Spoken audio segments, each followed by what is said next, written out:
So James Frey is back in the news, and I say back in the news, and some people might not remember this. He wrote a book called Million Little Pieces that was supposedly a memoir.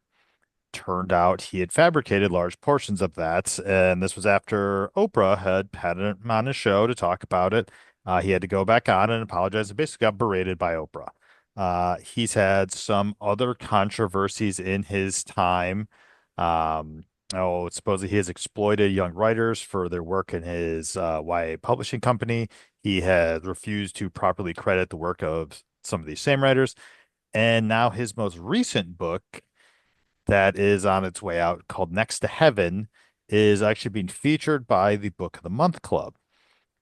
And if all this wasn't enough to get people riled up, James Frey has been very open about how much he has used AI to write this book. And that is that is honestly one of, I would say, most authors' biggest nightmares. There is now a book giving national press on a national level.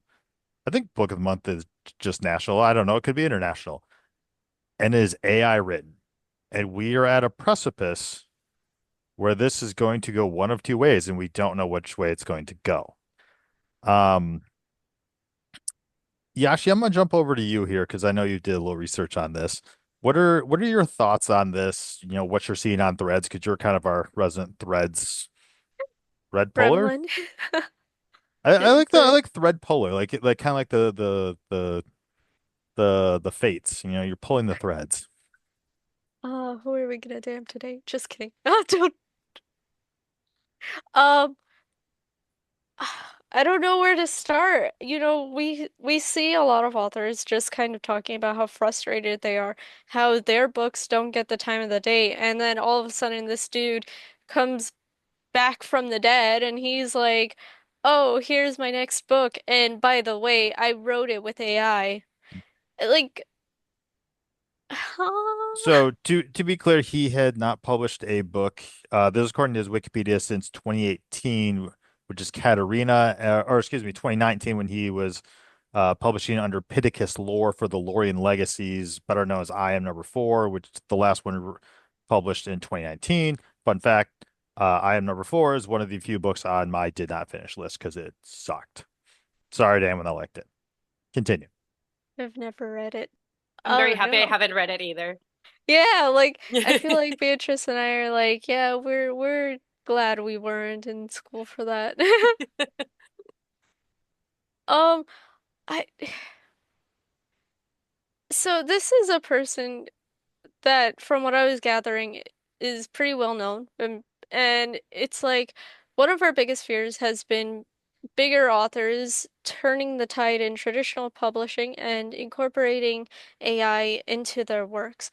And now that it's actually out there, after this scare we had, I don't know if I understand what traditional publishing is trying to do. Like, are they trying to test boundaries using this book? If this is successful, if people start, doing the thing that they do with Amazon, how will we handle publishing in the future? Or what will we be seeing in the future? Does that make sense? I mean, I think that's one of the big questions is how does this affect copyright? Because if a lot of this was done through AI, like, does he just have to say, oh, well, not all of it was done through AI, and now we're in the clear. It He just correct me if I'm wrong, Yashi, but he said that he is not saying into which capacity he used AI on purpose. I can try to find the exact excerpt of how what he said. I also have an interview that he had in Center Pompidou. I don't know, a Yeah. French, I think, newspaper. I'm not sure. But what I read that he had mentioned was that AI was used in a way that he believed that no one would be able to find out which parts of it he wrote and which parts of like that them are like written with AI in like a very proud statement, which in my personal opinion is like really weird that you're talking about it like that. Um, just kind of leaving that gray area. I am assuming that that can kind of like save him for copyright reasons because like he could legally say, well, it had enough, it was like transformative enough, or it had like enough of like human value to be considered my job. I know that we were talking about it in an earlier episode about like how the areas of legality with copyright and AI are a little bit murky whenever you're not using it at a 100% capacity. So I figure that him being so open, number one, him being so open about using AI is probably for like clout because AI is a very hot Hmm. topic right now. But also explaining his AI usage in this very specific way is to kind of like protect his own back and make sure that he has an argument in case there's any like legal procedures that are endured through all of this. I don't know how good of an argument that is, but it seems like that is the intention. So, I do want to make fine points that this is not being published through a like I don't through one of the main the big five publishing companies. It's not Simon Schuster, Tor, Penguin, whoever. This is through Authors Equity, which is an independent publishing company. Um, so their statement on their website is an independent publishing company reshaping the relationship between authors and publishers. So I don't know what that means, and there's literally like no other information on the website. But I think this is, and I actually I want to. This is the question I wanted to ask. We talked about this in another episode that I'm not sure if will have aired by the time this one goes live. That will it ever tip to the point where people say they are using AI to get attention? Could this potentially be that? Because, quite frankly, James Frey does not have a good reputation. His memoir was heavily fictionalized, and this could be a way for him to potentially be pushing himself back into the spotlight. Because if you go on social media, people are talking about this and people are livid, and that book name is everywhere. So, do Yeah. we think it's potentially that? I mean, it could, but he does straight up say it's used for research and composition. Like, he's not holding back what he's doing.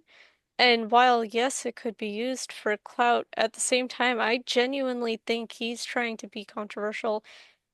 Yeah. One, for his own gain, two, because he might not be interested in writing these books to full capacity anymore, in a sense. Okay. Um, and then I think we just need to touch on how this is different than so let's say KC Crowne is the episode we really kind of found our footing on where she left a AI prompt inside of a book. And there's been a couple other people since then who have left AI prompts inside of books. But this is different. Those people were selling books on Amazon, Barnes and Noble, whatever. James Frey is like a I mean, not it's so much nationally known now, but he's a New York Times bestseller.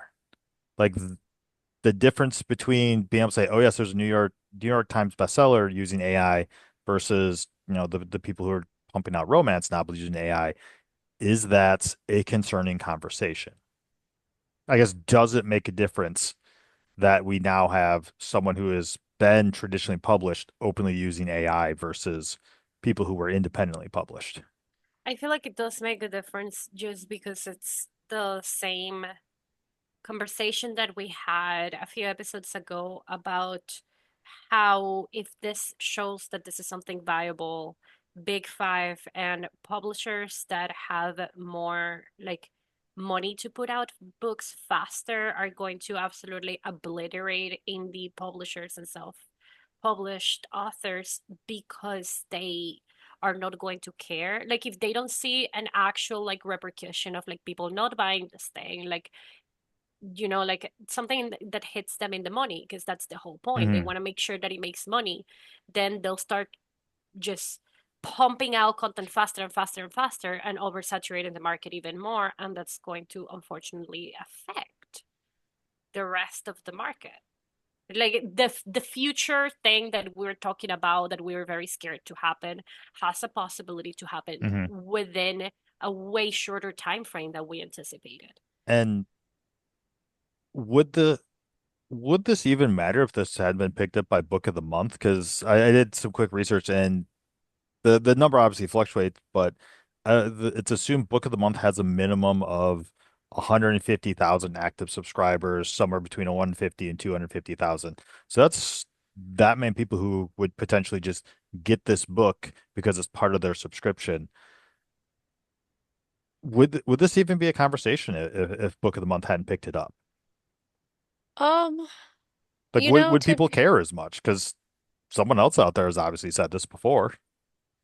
to be honest, I do think people would have still cared because this is a shift in publishing in general. Everyone is just afraid right now, so that when they're going to see like, oh, this is an AI book and how open he has been about AI usage, it would have definitely surfaced even if Book of the Month didn't pick it up.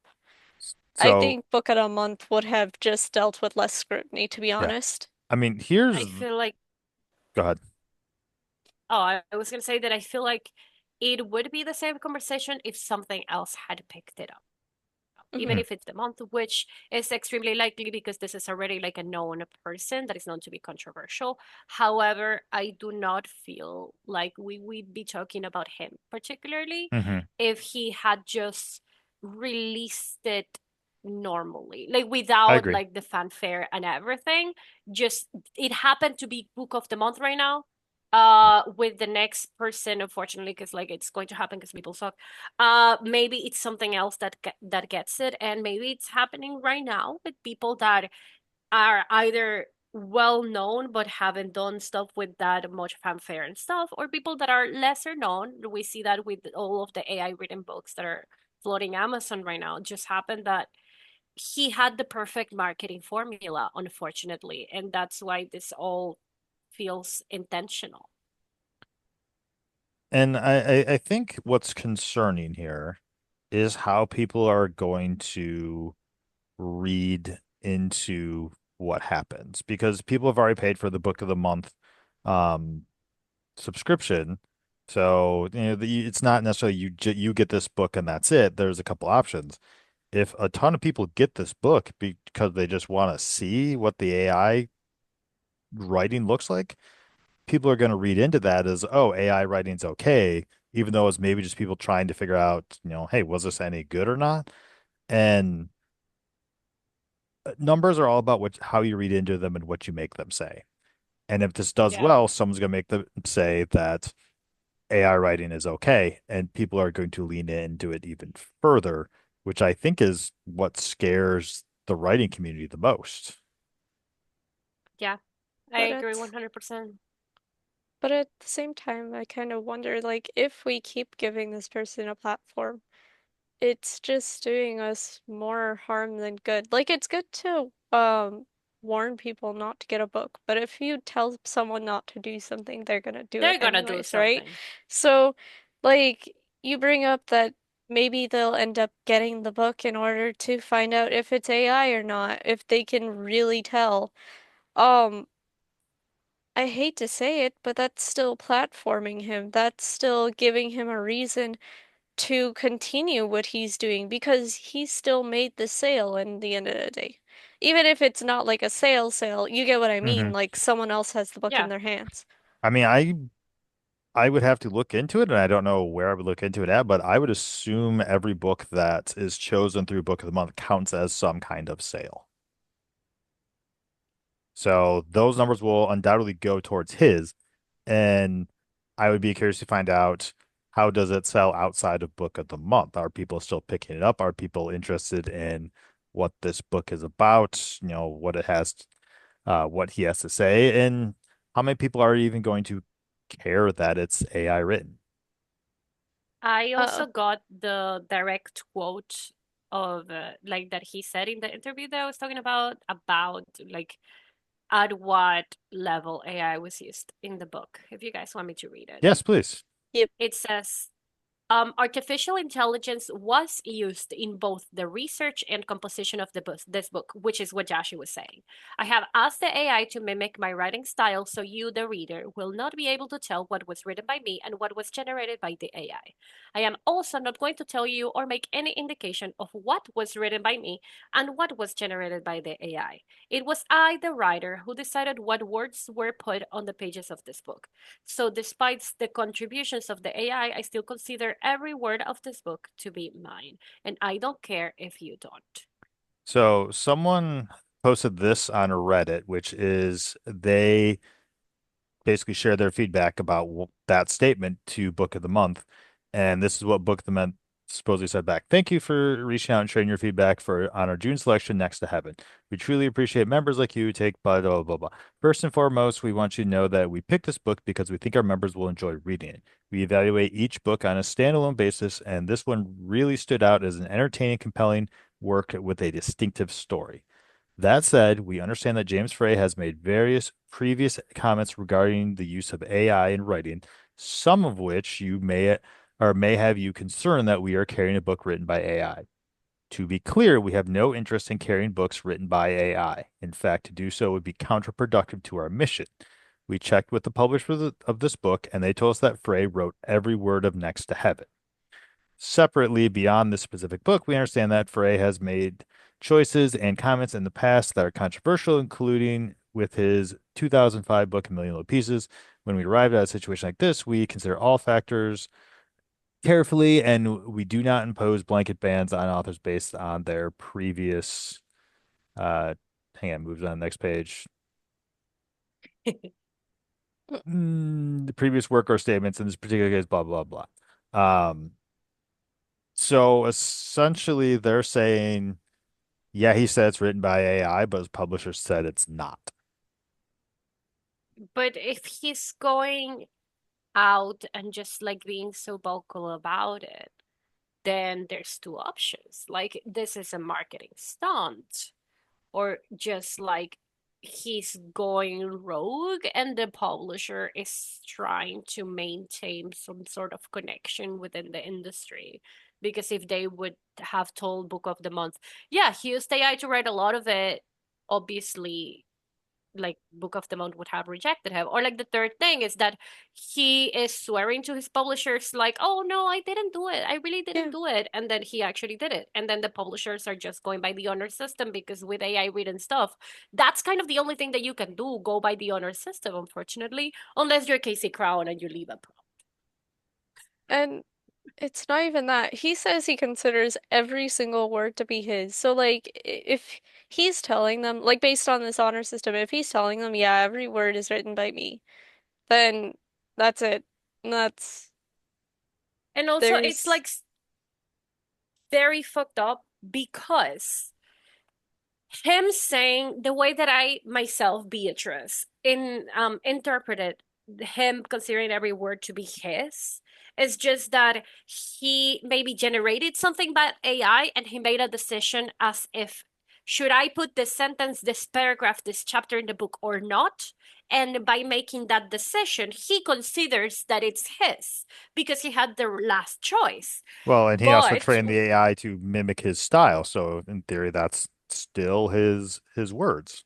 yes, but also like, which AI? Like, was it just a closed LLM that was absolutely not trained with any other author, or was like Chat GPT and he created a bot and then fed a lot of his writing so that way it did it? Like, we're not gonna know, but again, where is the line?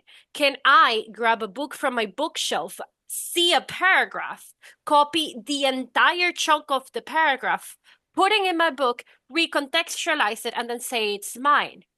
What if it's a sentence? What if it's an entire chapter? Where is the limit? Those are the questions that we should be asking ourselves. And some of us are, but I don't think the people that should be asking themselves those questions, like people that are making legislation, people that could possibly be making regulations on this. Publishing companies and everything are asking that, and that's what's so scary. Hmm. Yeah, we're definitely a very slippery slope because if he's saying he wrote it with AI, you know, what does that mean? I mean, does that mean I can just I mean, does that mean I can take his book and throw it into an AI, regurgitate it, and publish that, and he has no grounds to stand on because, I also wrote it using AI. So, because I mean, so far it's been ruled that like AI written works is not copyrightable. But where's that line? If AI helped you write it versus AI wrote it, what is the percentage and how do we figure that out for when you cross that line? Like we are in such a tipping point of what is allowed. It's frightening.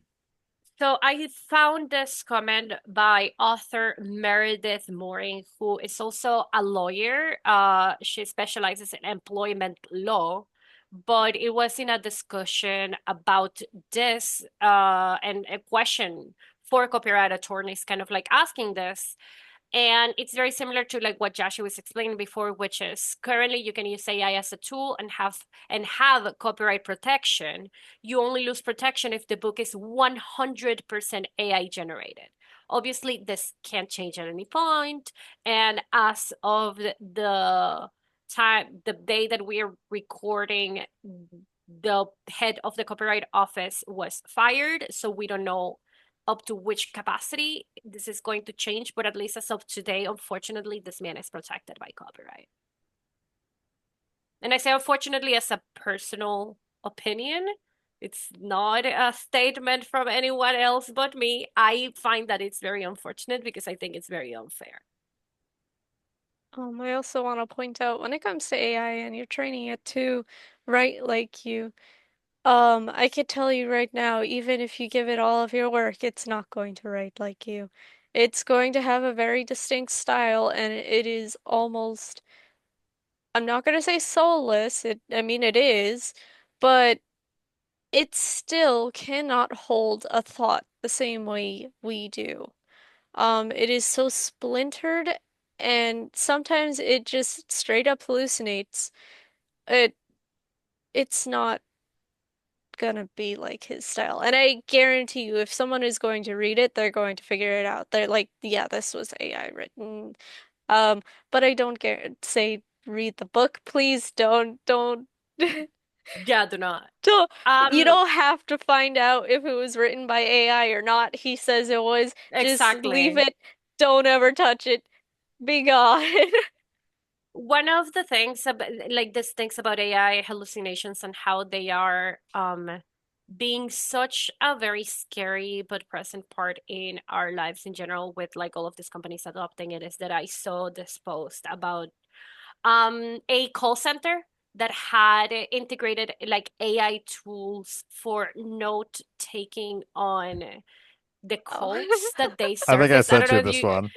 Oh, probably was that. And then it was hallucinating this very specific person in every single call that had like a very specific name. So every time, let's say someone had like an issue with like a family member, it was this random person that didn't exist. Sometimes the same name was like a pet that someone else didn't have. And they would just put in this random dude or person or whatever into all of the scripts. And it wasn't even like this was, I think, just like notes on the calls. So instead of having like a script of the full thing or like a recording, it was just like AI to make the process like faster or whatever. And it just provided like extremely nonsensical like context that it's funny, but also like very damaging. I used to work in a call center before, and it dealt with very sensitive private information from people because it was for the government, and I am not allowed to say what area of the government it was. And I just imagine like how scary it'll be when you're dealing with like entire people's livelihoods and all of a sudden you're being regurgitated information that you're not maybe fact checking because you are told by like your bosses that this is 100% accurate, whatever, you can totally use it. and then maybe you make a decision that is going to affect someone's entire life just by this thing that doesn't exist. It's very scary, and that is just like another example of like how it is not trustworthy to use artificial intelligence to generate anything. Is it bad that I just really hope that he at least cross-checked his information? That must be the academic in me. It's just like I just want to I just hope he did this one little thing. It probably wouldn't have taken that long, a Google search because wh what else would the AI be like trained on right now? I mean, probably academic journals by now, but I I don't Well, we know. don't really know what the book is about, really. I mean, I read I the don't have any blurb. I interest. don't want I to. don't So really have any interest in knowing what it is about, but the more I dig into James Frey, the more I think he did write this, and I think this is a marketing stunt because it feels like he is he's doing things that try to provoke a reaction in order to get people to pay attention to him and read his book. So like he wrote a book called the the Final Testament of the Holy Bible. Here's the description from johnmurraypress.co.uk, which is, I believe, who published it. What would you do if you discovered the Messiah were alive today, living in New York, sleeping with men, impregnating young women, euthanizing the dying and healing the sick, defying the government and condemning the holy? What would you do if you met him and he changed your life? Would you believe? Would you? The Final Testament of the Holy Bible, it will change you, hurt you, scare you, make you think differently, live differently, enrage you, offend you, open your eyes to the world we live.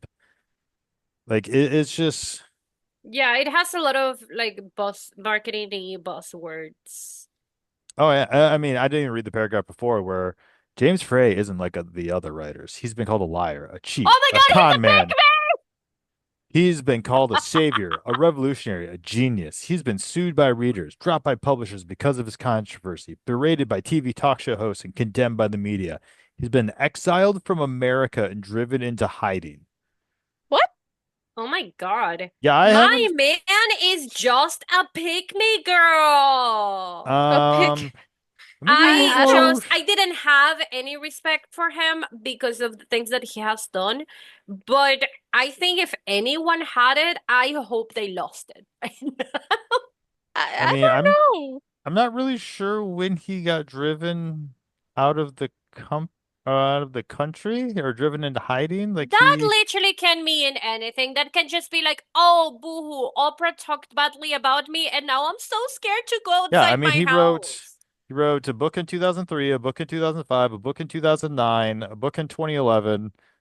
And then under the Pittacus lore, like a book in 2010, 2011, 20, like he was constantly writing books and publishing. Like this feels like a, and I'm going, I mean, this is my opinion of reading that this feels like a man who is living in his own imagination in a world where the world is against him and he is the only one that can save it because he's some kind of super genius. This reminds me of this is totally not relevant for the podcast episode, but I think it's a good in the character, like possibly the character judge of character by this person. There was this guy who I forgot the name, and it's good because I don't want to give him any clout. He's in prison, by the way. That killed someone, and he was found out because he had a diary about how cool of a serial killer he was.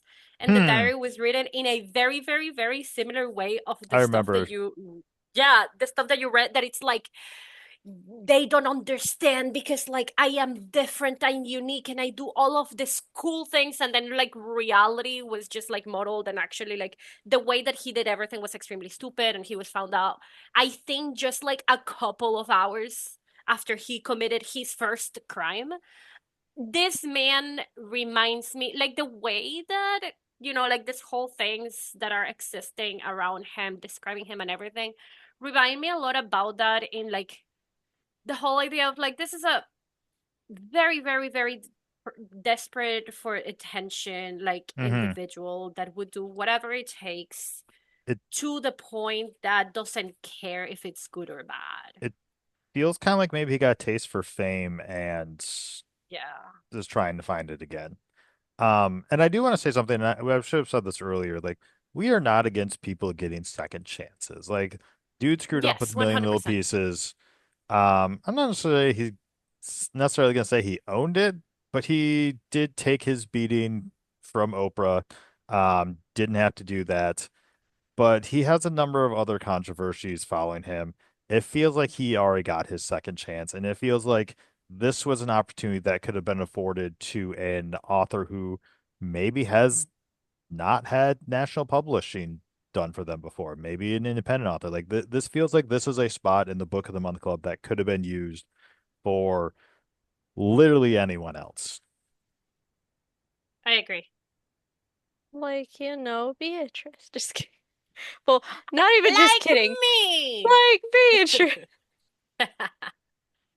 No, but like for real, this is what is hurting the industry so bad, the independent industry so bad. That like a lot of people that maybe have gotten second, third, fourth chances and they just keep doing things that are not great, keep getting a lot of these opportunities while other authors that maybe haven't had a first opportunity Hmm. would be in a position.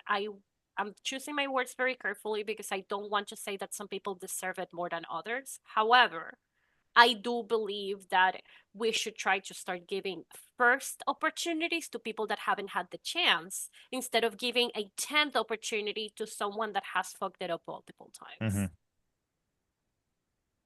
Yeah, I like that. I mean, definitely give someone a second chance if it's warranted, but yeah, I think there are a lot of people out there that are still seeking that first chance, and they they probably deserve it. So, all right, any final thoughts on this one? This was kind of a rambling one, and I think we touched on a lot of good stuff, but any last thoughts?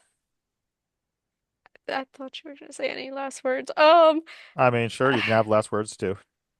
Last rights, last uh, words, last thoughts, whatever. honestly, I just really, really hope that people don't end up going out to buy the book out of spite or just to kind of figure out what was written If by AI. if you really want to know, wait till it's available at your library and get it there. Yeah, that do that. I Yeah, wouldn't, that would be borrow it. great.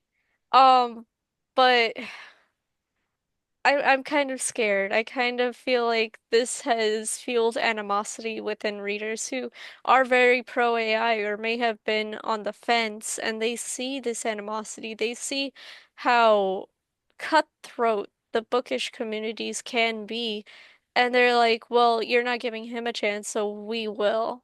Hmm. And Yeah. I'm very scared that this is the opening for larger publishers to see this as a way to make sales and follow in suit. Because I mean, my entire feed has been anti-AI, and I know I'm on that side, but this is the first time every single post has been anti-AI, and I was like, this isn't good.